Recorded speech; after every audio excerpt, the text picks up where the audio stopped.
Düğün salonumuza hepiniz hoş geldiniz. Şeref verdiniz efendim. Ceyda ile Talip'in bu mutlu günlerinde Konak ailesiyle Gören ailesini şereflendirdiğiniz için her iki aileniz adına sizlere teşekkür ederim. Onlara güçlü bir alkış istiyoruz efendim. İki ailemize de efendim. Çok teşekkür ederiz. Çok sağ olun efendim. Evet sevgili misafirlerimiz, az sonra çiftimiz aramızda olacak.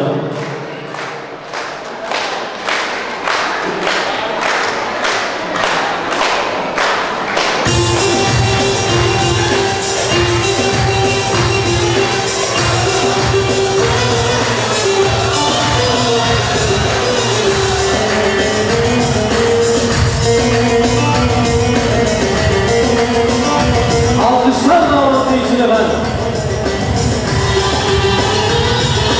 Kuvvetli bir alkışlar.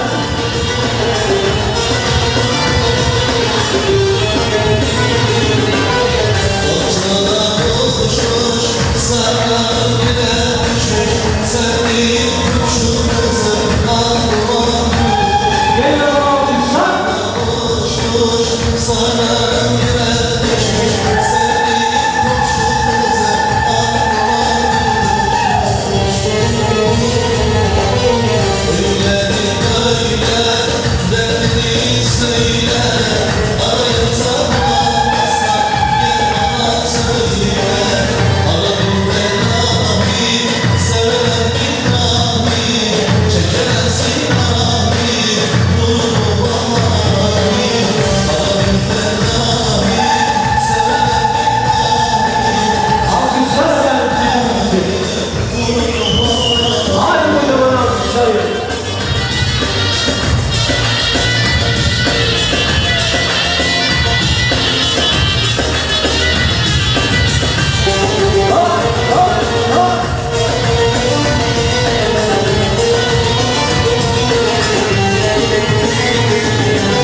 Evet efendim, güçlü alkışlar çiftimiz için gelsin.